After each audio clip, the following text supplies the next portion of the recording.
네, 반갑습니다. 46페이지부터 보겠습니다. 46페이지. 예, 거기 한번 읽어보시면 되겠고요. 예, 그 다음 페이지에 보게 되면, 예, 그 제일 하단 부분 있죠. 예, 그러나 부탁께서 가르친 공덕의 방식이 아니다. 즉, 로또에 당첨이 되고, 카지노에서 많은 돈을 벌 수 있고, 이거는 이제 아니죠. 부탁께서는 그것 때문에 가르친 건 아니다라는 거죠. 예, 거기서 한번 이제 줄친 부분에 보시게 되면요. 예, 그는 당신이 실제로 지혜와 통찰을 개발할 수 있고 수행에서 더욱 발전한 부분이 있을 때 예, 그것에 대비할 수 있는 방법이기 때문에 공덕을 가르쳤습니다. 이 부분에 예, 줄을 하나 치겠습니다. 이게 이제 지금 여러분들이 볼 때는 이게 이제 어떤 의미로 이제 받아들일지 모르겠는데, 그 예전에 이제 롱따 마하부아라고 이제 그 태국에서 아주 유명한 수행성이 계시는데, 예, 그분이 영국에서 설법을 하는 걸 제가 인터넷에서 한번 들었습니다. 그때 보면, 예, 롱따 마하부아라는 분인데요. 태국에서는 누구한테 얘기를 해도 예, 잘 아는 스님입니다. 이분이 뭐라 그랬냐면, 우리가 이제 아리아의 설법이나 또는 아리아의 어떤 아리아가 쓴 책이나 이런 걸 통해서 우리가 수행을 했을 때 우리가 수다원을 얻는 것은 가능하다. 예, 수다원 도과를 성취하는 것은 이건 가능하다. 근데 이제 이 다음에 갈 때 사다함, 그 다음에 아나함, 그 다음에 아라함 이렇게 갈 때 이 수다원 다음의 과정에서는 공덕이 필요하다라고 이제 말씀하시는 걸 제가 봤어요. 예. 예, 그래서 이제 여기에는 바라밀이 필요하다 이렇게 얘기를 하셨습니다. 같은 맥락이죠. 예, 그래서 공덕은 여러분들이 수다원 이제 성취를 할 때도 사실 엄청 중요합니다. 예, 그 이후에는 더 중요하고요. 예, 그래서 그런 측면이 하나 있다라는 거, 예, 간단한 것 같지만 하나 알아두시기 바랍니다. 예, 그 다음 페이지에 보게 되면, 예, 공덕은 이기적인 게 아니다. 첫 번째 줄에. 그래서 밑에 거기 1번, 2번, 3번 이렇게 분류를 해뒀죠. 예, 보시의 공덕 거기 있고요. 예, 당신이 너그럽게 베풀면 당신에게도 이익이 되고 다른 사람들도 이익을 얻는다 이렇게 돼 있고, 계율 지킴도 마찬가지죠. 5개를 지키면 해치질 않으니까 자기도 안전하고 주변에 있는 존재들도 안전하겠죠. 예, 그런 부분. 예, 그 다음에 브라마 위하라, 이제 메타를 닦으면 당신에게도 이익이 되고 다른 사람들도 이익을 얻습니다. 메타를 닦으면 이제 위험에 처하지 않는다 이런 말도 있습니다. 예, 그렇게 되고, 그 다음에 그 밑에 이제 체크 표시에 보면 이런 공덕을 짓는 여러 가지 행태가 있는데, 행위들이 있는데, 예, 가장 큰 공덕은 바로 개인의 올바른 수행이다. 거기 줄 하나 쳐두시고요. 예, 수행이 가장 큰 공덕이다. 태국에 제가 이제 존경하는 그 여자 수행자 매치게우라는 분이 이제 계셨는데요. 지금 열반에 드셨고, 이분이 이제 이런 거를 참 강조를 많이 했습니다.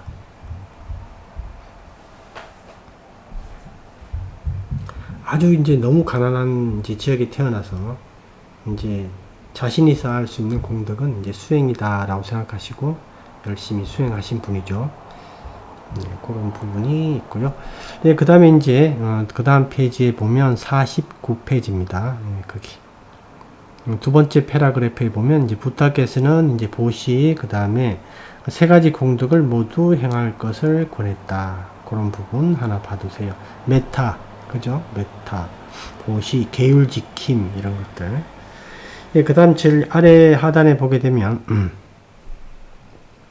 몇 년 전에 태국에서 유명한 서성이던 아잔완, 이제 유명하신 분이에요. 아잔완은 관대하지만 계율을 지키지 않고 수행을 하지 않으면 미국 가정에서 개로 태어날 희망이 있다. 이게 무슨 말이죠?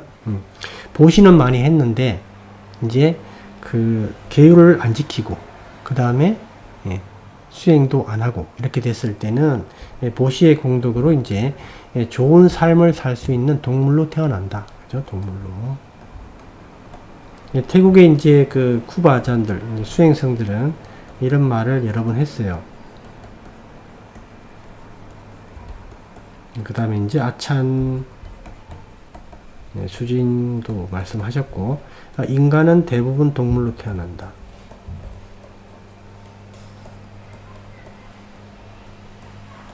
이렇게 이제 말씀을 하셨습니다. 인간은 대다수 동물로 태어난다. 동물로. 그래서 아잔와는 이제 이런 말씀을 하셨고, 그 다음 페이지도 이제 같은 맥락입니다. 두 번째 패러그래프에 보면, 당신이 관대하고 계율을 지킨다면, 당신은 부유한 사람으로 태어난다. 계율도 지켰으니까, 그죠? 이제 그, 계율을 안 지킨다라는 거는 여러분들이 그런 점을 하나 이해를 하셔야 돼요. 이제 실제 저는 이제 태국에서 숲속 성단의 절에 이렇게 머물게 되면, 태국에 이제 개들이 아주 많아요. 근데 태국에서는 우리나라처럼 뭐 개고기를 먹는다거나 또는 뭐 개를 집에서 묶어서 키우고 이런 게 거의 없어요.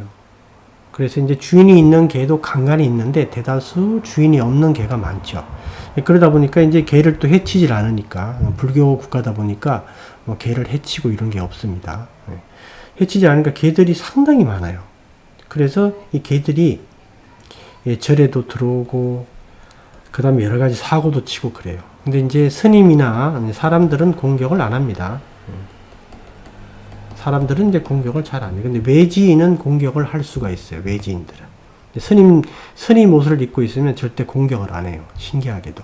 어느 지역에 가든 그 스님 옷, 황색 가사를 입으면 개들이 공격을 안 한다. 이게 대체적으로 이제 개들이 그런 느낌으로, 아, 저 사람은 나를 공격하지 않겠구나라는 걸 느끼는 것 같아요. 그래서 이제 스님들은 공격을 안 하는데, 제가 이 얘기를 왜 하냐면, 이 개들의 본성을 제가 이렇게 쭉 봤어요. 우리 한국에서는 볼 가능성이 거의 없어요. 개들의 실제 그 자연에서 사는 개들의 모습을 볼 수가 없는데,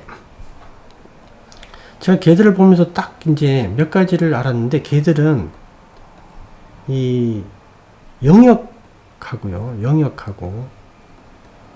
그 다음에 이제 어떤 자손 번식과 관련되는 부분이 있죠. 자손 번식. 그 다음에 먹이. 딱 이 세 가지입니다. 이 세 가지 외로는 관심이 없어요. 그리고 개들은 싸움을 정말 많이 해요. 싸움을 진짜 많이 합니다. 하루 종일 싸워요, 하여튼간. 개들은. 싸움을 진짜 많이 하고. 그래서 이제 우리가 이제 인상이 험악하면 뭐 전생에 개였다 이런 말 하죠. 그리고 화를 많이 내는 사람은 개로 태어난다 이런 말도 하고요. 싸움을 참 진짜 많이 하더라. 그리고 개들이 고양이가 있을 때, 이 고양이들이 있으면 개들은 거의 고양이를 죽입니다. 근데 고양이가 이제 좀 커서 이제 성체가 되면 워낙 빠르니까 안 잡히는데, 어릴 때는 고양이들은 항상 지붕 위나 나무 위에서 살아요. 개한테 거의 죽으니까. 개들은 고양이를 보면 거의 죽입니다. 거의. 그리고 개들의 본성을 보니까 우리가 한국에서 봤던 그런 개들하고는 완전히 틀리더라고요. 상당히 이제. 개들은 이렇게 보면 이 계율과 관계가 없는 것들이에요. 개의 본성이. 그러니까 동물의 본성이라는 게 이제 계율과 관계가 없어요. 그래서 계율을 안 지키면 동물로 태어나는 게 맞습니다. 왜냐하면 인간과 이제 동물의 차이가 이런 어떤 도덕관념이라든가 윤리관 이런 거거든요. 동물들은 그게 없어요. 그게 없기 때문에 이 바와를 갖고 여기 태어나는 겁니다. 그래서 계율을 안 지키게 되면 동물로 태어난다, 대부분. 더 심하면 이제 뭐 지옥에도 태어나겠죠. 아기로도 태어날 수 있고요. 그렇게 됩니다. 그래서 이제 그 내용이 있었고, 그 다음 내용은 이제 당신이 관대하고 계율까지 지켰다 그러면 이제 사람으로 태어난다. 동물이나 그런 뭐 뺐다, 악이나 이제 지옥의 존재들은 계율을 안 지키죠. 기본적으로. 특징입니다. 공통. 계율을 지키면 사람으로 태어날 가능성이 높다. 기본적으로. 그래서 이렇게 되면 이제 보시도 했기 때문에 부유한 사람으로 태어나기는 하는데, 요걸 기대할 수는 있다. 이제 확정은 아니죠. 어떻게 태어날지 모르니까. 기대할 수는 있는데, 이제 지혜가 없기 때문에, 수행을 하지 않아서 지혜롭지 않기 때문에 그 돈을 제대로 사용할 수 없다. 오히려 돈 때문에 파멸할 수도 있다. 이런 얘기를 하고 계십니다. 그리고 그 밑에 패러그래프에 보면, 그러므로 당신의 공덕이 안전하기를 원하면 보시, 계율 지킴, 모든 존재들에 대한 메타. 이 세 가지를 모두 개발합니다. 이제 수행도 같이 당연히 해야 되겠죠. 수행도 당연히 해야 된다. 예, 그 다음 페이지 51페이지입니다. 51페이지. 그래서 이제 이 관대함 부분에 대해서 여기서 얘기를 하고 있습니다. 첫 번째 보면 부타께서는 관대함을 가르쳤을 때 그가 처음으로 지적한 것 중 하나가 자유로운 선택의 문제다. 그래서 우리가 이제 보시를 할 때 이 보시의 공덕이 이제 크게 되는 이제 방법, 보시의 공덕을 가장 크게 한다. 공덕이 크게 되기 위해서 어떻게 해야 되냐. 그래서 이제 보면 자발적으로 해야 된다는 말이 처음에 나오죠. 그리고 기쁨을 가지고 해야 된다. 그래서 이 기쁨은 보시를 주기 전에도 보시를 줄 거에 대해서 기쁨을 가지고 있고, 보시를 줄 때, 보시를 주는 중도 기쁨을 가지고 있고, 보시를 준 후도 기뻐하면 공덕이 가장 크다. 그래서 보시를 준 다음에 이제 나중에 보시 준 걸 후회한다 이렇게 되면 공덕이 많이 없어지죠. 그래서 이제 자발적, 그 다음에 기쁨, 그 다음에 올바른 안목을 가지고, 올바른 견해, 올바른 안목. 이게 이제 뭐 지혜와 약간 관련되는 겁니다. 그래서 이제 뭐 깜마의 법칙을 이해한다든가, 불교의 교리를 안다든가, 이러면 더 좋겠죠. 그래서 이 세 가지가 이제 있으면 보시의 공덕이 가장 크다라고 얘기를 하는데, 여기서 이제 우리가 개발되는 부분이 어떤 거냐면 1번 자발적인 부분하고요.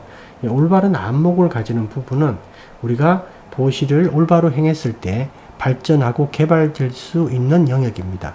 이렇게 됐을 때 이게 수행에 직접적으로 아주 크게 관여를 하는 거예요. 수행이다.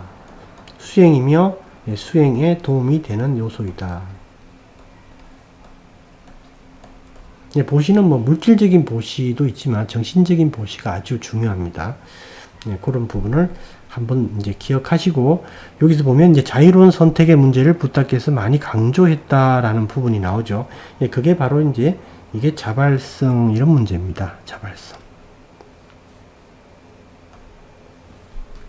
그게 이제 그 왕이 이제 선물을 어디에 줘야 합니까? 라고 이제 부타께 물었을 때, 그와 관련되는 이제 일화들이 쭉 나오는데, 그 제일 밑에 이제 줄친 부분에 보게 되면, 거기, 그는 부타께서는 당신의 관대함은 당신의 자유로운 선택에서 비롯되어야 한다고 지적하고 있다. 이제 이런 부분을 여러분들이, 별거 아닌 것 같지만 아주 중요한 내용이다. 아주 중요하다. 그러니까 진짜 마음이 일어났을 때 보시를 하는 거예요. 그때 그 보시의 공덕도 공덕이지만 그 자체로 자기가 순수한 기쁨을 느낄 수 있다라는 겁니다. 이런 것들이 왜 중요하냐면, 순수한 기쁨을 느낀 사람은 가식적인 기쁨과 구별이 돼요. 구별이 이게. 그러니까 이거를 자꾸 찾게 되겠죠. 이걸 찾게 되면 구살라지타가 계속 일어나는 겁니다. 구살라지타가 일어나니까 계속 올바른 상태에 이제 오장애가 자꾸 없어지죠. 그러니까 실제 수행에 아주 큰 도움이 됩니다. 이 순수한 기쁨을 많이 누리는 분들은 이 선정에 아주 잘 들어가요. 그래서 그런 점 하나 기억을 해 두시기 바랍니다. 그리고 그 다음 페이지를 보게 되면 깜마의 기본 원리, 즉 우리에게는 선택의 자유가 있다는 것을 가르치려고 했습니다. 그리고 그것을 실현하는 가장 좋은 방법은 방법 중 하나는 선물을 줄 때입니다. 그런 부분.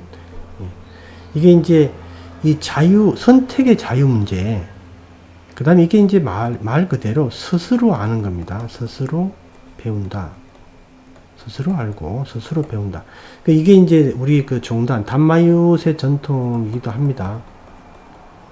제가 이제 처음에 출가해서 상당히 좀 이상하다라고 느낀 점이, 제가 이제 출가해서 한동안 한 1년, 2년, 3년 그 이상 지날 때까지 제가 이게 특별히 누가 나를 이렇게 지시를 한다거나 이런 느낌을 못 받았어요.